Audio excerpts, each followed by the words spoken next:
But first tonight at 5, their families waited decades for this day. The hope, the prayers, and today, the answer. Yuki Washington is off. I'm Siafa Lewis. And I'm Natasha Brown. Detectives crack a decades-old cold case through the help of DNA technology. Now, prosecutors say it brought them straight to a suspect in the murders of 2 young women dating all the way back to the early 90s. On Sunday, November 14th, 1993, at 4:24 in the morning, officers from the Camden Police Department found a 24-year-old woman lying face down on a sidewalk on the 300 block of Jackson Street. She was wearing a black and red checkered thermal shirt and checkered pants, no shoes, a sock on her right foot, and nothing on her left. Blood was coming from her nose. It had rained until about 3:30 that morning, and the back of her clothing was dry. She had been killed somewhere else and placed on that sidewalk after the rain stopped. The biological material on her body produced DNA from an unknown male, but the technology of 1993 couldn't pull a clean enough profile to compare against any database. The case sat in a Camden evidence room. 5 months later, a 16-year-old girl was found stabbed to death on a living room floor 8 miles away. Nobody connected the two for 32 years. Her name was Marbeth Welsh. She was 24 years old, a native of the Philippines, and a mother of 2. She lived in Woodlyn, a small borough just across the line from Camden, and she worked at a popular restaurant in the area. Her youngest daughter, Melody Beth, wasn't yet a year old. At the time of her death, Marbeth was estranged from her husband, Daniel, and was sharing a residence on the 200 block of Cypress Avenue in Woodlyn with 2 male roommates. The house was a few blocks from her job. The distance from her bedroom door to the sidewalk where she was found was less than 2 miles. Camden County detectives went to Cypress Avenue the same morning her body was discovered and did a full forensic search of the house. In a second-floor rear bedroom, the room Marbeth had been living in, they collected a comforter that tested positive for blood. The bed and the area around it showed signs that something violent had happened there. Dr. Robert Siegel, the medical examiner, did the autopsy that day. He determined Marbeth had been strangled and sexually assaulted and ruled the death a homicide. Camden in 1993 had one of the highest violent crime rates in the country. The streets around the 300 block of Jackson Street were dim, narrow, and lightly patrolled before dawn. Detectives canvassed the blocks around Jackson Street at that hour and found almost no one who had seen anything. A few people reported a vehicle before sunrise. No one had a plate, a make, or a description that could be developed into a lead. The blocks around Cypress Avenue were quieter, but the picture there was just as thin. No neighbor had seen a struggle. No neighbor had heard a car pull away. The state lab tested everything that had come off her body. Spermatozoa came back on the shirt, the underwear, and the swabs. The DNA pulled from those samples belonged to an unknown male. Daniel and the 2 roommates were tested first, and none of their profiles matched what had been pulled from the clothing. In 1993, that result was the end of the road. With no national database to search against, and the FBI's combined DNA index system still 5 years from launching, the profile from the clothing went into a freezer. Marbeth's family was contacted in the Philippines and locally. Melody and her older sibling went to live with relatives. Melody was 11 months old, and she grew up with no memory of her mother at all. Detectives in Camden County worked the Welsh file hard through the winter and into the spring. The work produced reports, eliminated names, and led nowhere. The trail between her front door and the sidewalk where she was found stayed dark. Then, 8 miles south, in a borough that had nothing to do with Camden, the second body turned up. On Monday, April 4th, 1994, at around 8:45 in the evening, the Magnolia Police Department received a call reporting an unconscious person at a home on the 100 block of Jefferson Avenue. Officers arrived and pushed through the front door.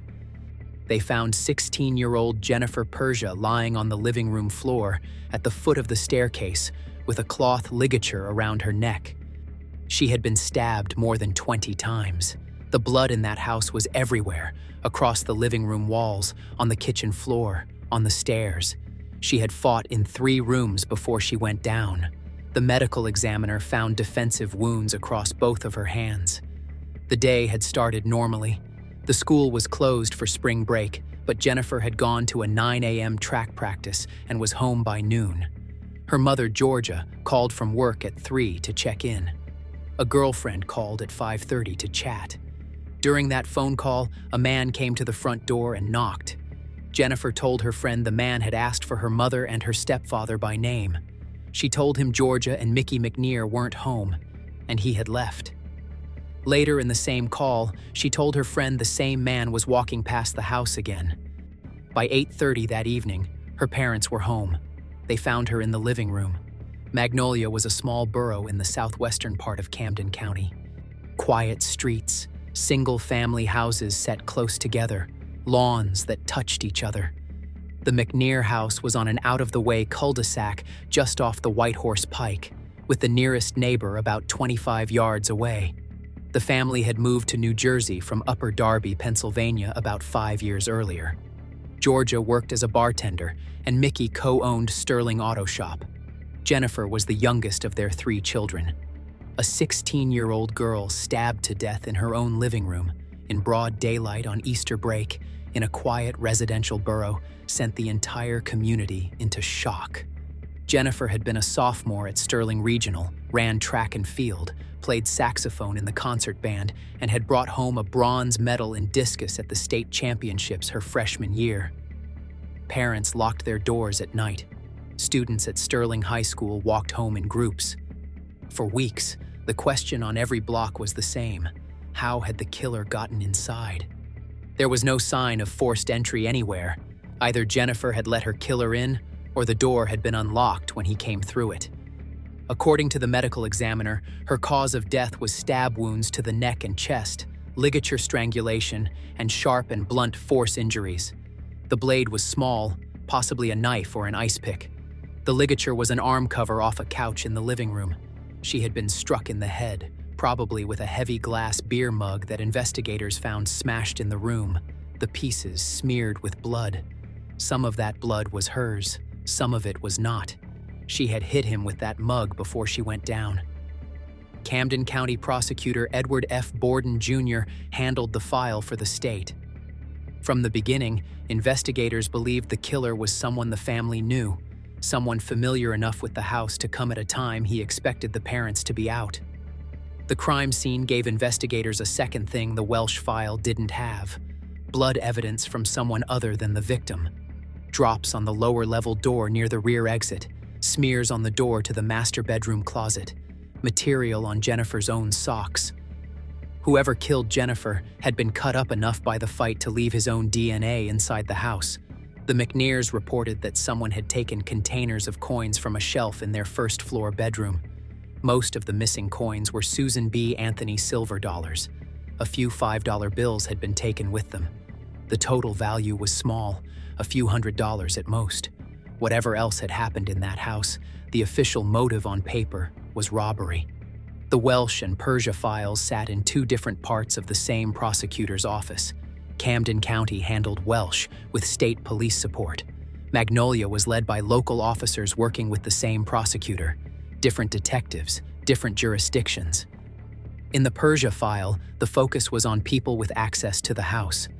Jennifer's stepfather ran an auto shop, and workers, customers, delivery drivers, and contractors had been in and out of the family's orbit for years. Detectives built a list that grew into dozens of names. Ex-boyfriends, classmates, neighbors, family members, every employee of the garage Mickey co-owned, every co-worker of Georgia from the bar where she tended. Each was interviewed, alibied, and asked for a DNA sample. By the end of the first year, the file had hundreds of pages of reports, and not one sample had matched the profile from the living room floor. In the Welsh file, the work was harder. Detectives reconstructed Marbeth's last hours through the restaurant, the Cypress Avenue house, and the people she had been in contact with that week. They pulled phone records going back weeks for any number that appeared repeatedly. They asked whether neighbors had heard anything that night. A car, a door, a raised voice.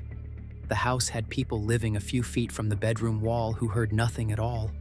Both investigations gradually ran out of leads.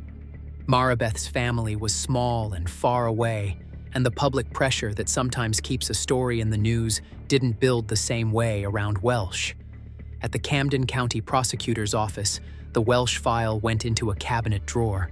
A few drawers over, in the same building, the Persia file sat in its own cabinet. 2 unknown male profiles, 2 strangled victims, 2 dead women in the same county 5 months apart, never compared against each other because nothing on paper suggested they should be. The Persia file held more heat for longer. The community wouldn't let it disappear. Jennifer's classmates at Sterling High School held vigils. The McNears gave interviews.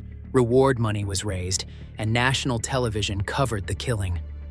Through the late 1990s and into the 2000s, the case rotated through detectives at the prosecutor's office. Lieutenant Arthur Folks kept it on his desk longer than most. He gave interviews when reporters called, listed it as an active investigation in every annual update, and watched the file age past anything technology in his time could solve. In a 2009 interview, 15 years after the murder, Georgia McNear was in a wheelchair, dying of scleroderma. A reporter asked her about the case. "I still try to tell myself that today will be the day," she said. She died later that year. By the early 2010s, reporters used the same word for both, cold. In the years after Jennifer was killed, one name circled the Persia investigation more than any other. Scott David Ross had worked for Mickey McNear at Sterling Auto Shop and had been in and out of the family's life for years. He'd borrow a cigarette, borrow $1, sometimes disappear and come back. The McNears knew him by sight, by habit, by name. After the murder, Jennifer's older sister Carol came to believe Scott Ross was the man who had knocked on her parents' door that afternoon. She thought he had come looking for money and hadn't expected anyone to be home. She told reporters Ross never came around the family after the killing, and that when she saw him later, he had a black eye he couldn't explain. Both Scott Ross and his brother Michael Forbes were interviewed, and both gave DNA samples. Neither sample matched the profile from the living room floor. Both men took polygraphs, and both passed.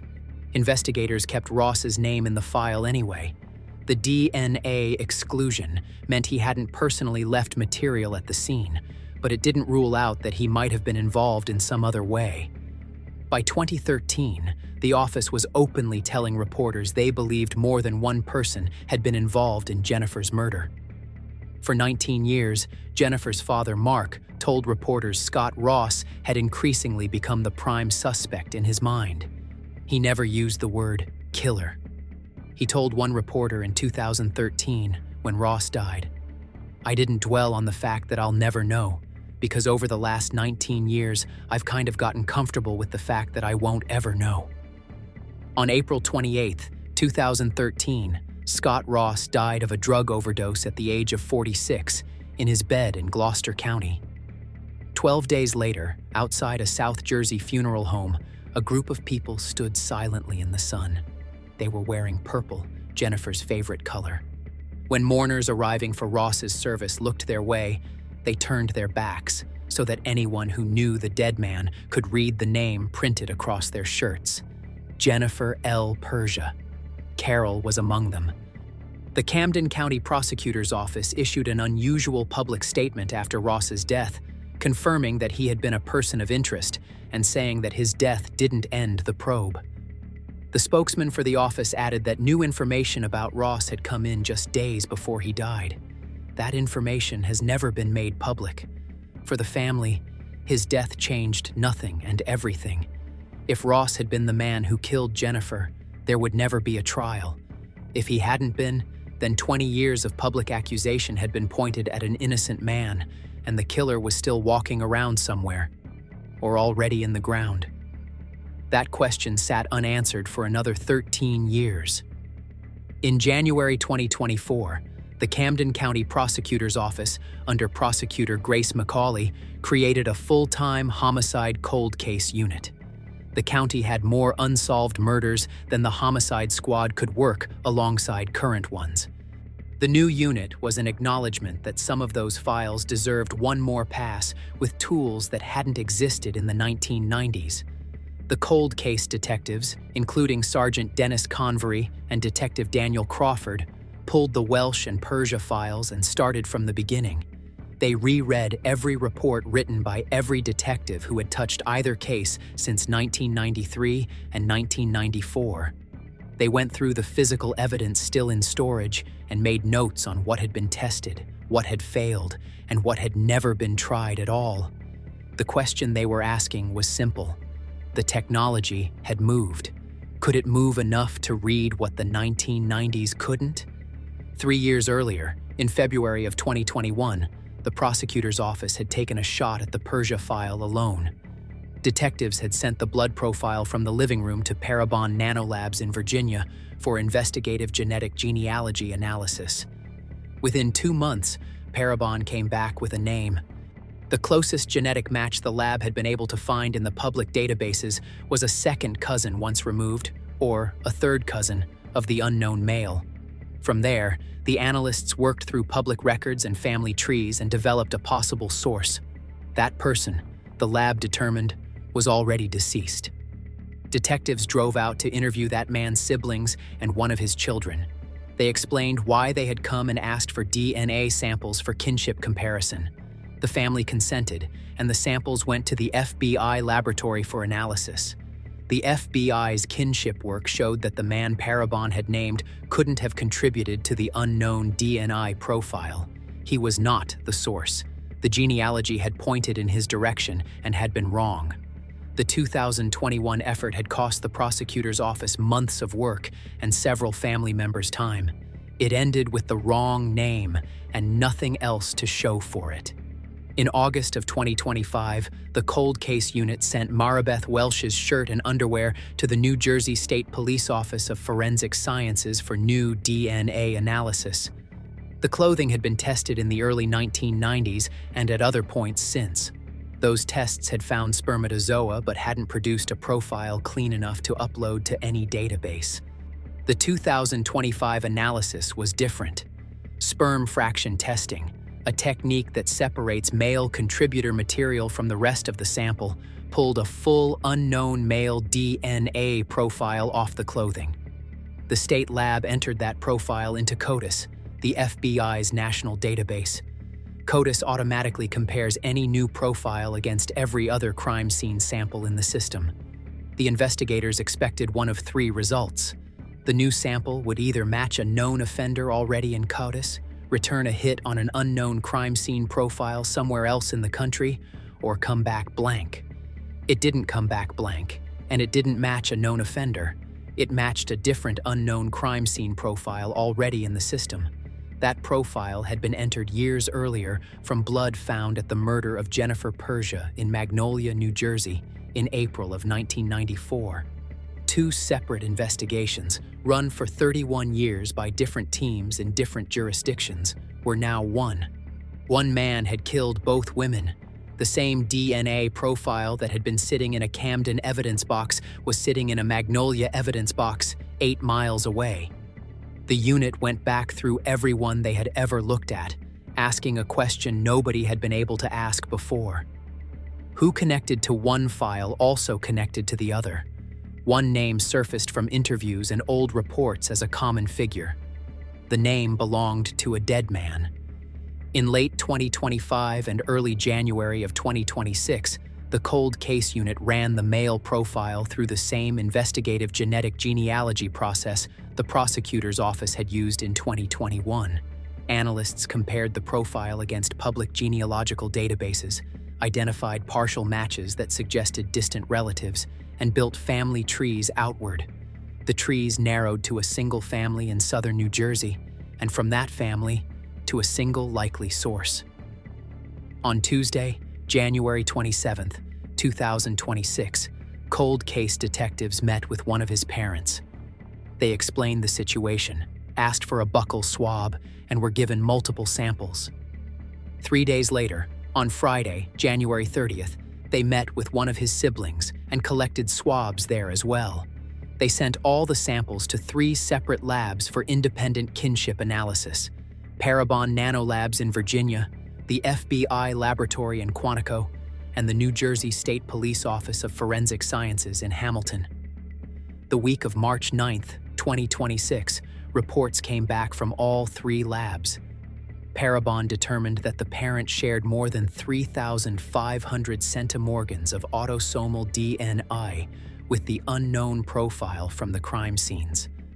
A parent-child relationship typically falls between 3,300 and 3,700 centimorgans.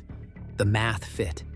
New Jersey State Police calculated that the odds favored a child of that parent over an unrelated person by 4.8 million to 1. The same report put the odds of a full sibling to the man's brother at 150,000 to 1. 3 labs, working independently, arrived at the same conclusion. The man whose semen had been found on Marbeth Welsh's clothing in 1993 and whose blood had been left on Jennifer Persia's living room floor in 1994 was the same man, and he had been dead for 26 years. On Thursday, April 9th, 2026, Camden County Prosecutor Grace McCauley held a press conference at the prosecutor's office. 2 families were in the room. Marbeth's daughter, Melody Beth Welsh, sat with her own young child, her mother's granddaughter. Marbeth's husband, Daniel, was there. So was Mark Persia, Jennifer's father, with his daughter Carol and 2 of his nieces. Georgia McNear had died in 2009 of a long illness. Mickey had died before her. McCauley announced that DNA evidence and investigative genetic genealogy had identified the man responsible for the murders of Marbeth Welsh and Jennifer Persia. His name was Francis T. Schooley. He had lived in Mantua Township. He was 32 years old when he killed Marbeth in Woodlyn in November of 1993, and 33 when he killed Jennifer in Magnolia the following April. In 2000, at the age of 39, he took his own life. Not one detective on either investigation had ever known his name. His connection to the Persia family had been hiding in plain sight for 30 years. Schooley had done construction work for Mickey McNear at the family's home, and he co-owned a mini race car that Sterling Auto Shop sponsored. He had been in the family's orbit for years. Someone knocked on the door that April afternoon and asked for Georgia and Mickey by name. Schooley knew those names. His connection to Welsh was thinner, but it was there. A sibling of Schooley's, shown a photograph of Marbeth during the 2026 interviews, told detectives they had seen the 2 together at some point in the past. A relative of hers, contacted separately, confirmed the same thing. How and where they had crossed paths, nobody alive could say with certainty. He had hovered at the edges of the community, done contract work, gone home at the end of the day like anyone else. Nobody had ever thought to ask him for a sample. McCauley told reporters that if Schooley had been alive, the evidence would have supported charges in both murders. She didn't address one part of the file directly. The 2013 statement from the prosecutor's office under a previous administration had said investigators believed more than one person had been involved in Persia's death. The DNA had now pointed cleanly to one man. Whether the office still believed in an accomplice, and whether the visitor who knocked that afternoon was the same man who came through the door that evening, wasn't part of the announcement. Scott Ross was mentioned only in the negative. 3 generations of the Welsh family stood in that room. The woman who had been murdered, present only as a photograph on a display board. The daughter who had survived her, now grown, and the little girl, too young to understand any of it. It was very unexpected, Melody told reporters, but grateful for all their hard work. Asked about what the identification meant to her, she said something a longer answer wouldn't have improved on. There's some closure. I guess it is the best word for it. The details of how her body was found. It's just kind of feels like she was alone, and I don't think anyone should feel that way. Daniel had been one of the first people Camden County tested in 1993 when investigators were ruling him out. He had lived for 33 years with the question of who had killed his estranged wife. All of a sudden, "We have answers to what happened to her," he told reporters. "We're relieved to hear that for sure." The Persia family didn't speak. The years of statements, of pointing at Scott Ross, of waiting for the call that would tell them they could finally close it, had been carried to this moment by relatives who had already buried two of their own. Magnolia Mayor Betty Ann Cowling Carson had been the borough's mayor since 1991. She had been in office 2 years when Jennifer was killed, and was still in office when Schooley's name was announced 32 years later. She remembered the days after the killing as the only thing the town had talked about. "When I found out, I couldn't sleep," she said of the identification. In a community park called Albertson Park, a gazebo and a memorial plaque stand in Jennifer's name. The town dedicated them in 1994 in the weeks after she died, and they have been there ever since. Macaulay closed for the office. The identification couldn't restore the two young women to their families, she said, but she hoped it offered a measure of justice and some comfort. Words almost can't describe what it means to the families. It settles that feeling deep inside. It gives them a semblance of peace. For Melody, the answer arrived too late to share with anyone who would have remembered Marbeth. For the Persia family, it arrived after both parents were already gone. A 24-year-old woman face down on a Camden sidewalk before dawn, one sock on her right foot, the back of her clothing dry after a night of rain. 5 months later, a 16-year-old girl on the living room floor of her own home with a couch arm cover around her neck and a smashed beer mug at her feet. 2 crime scenes 8 miles apart with the same man's DNA on each one. It took 32 years to put a name to him. By then, he had been dead for 26. If this case stayed with you, leave your thoughts in the comments.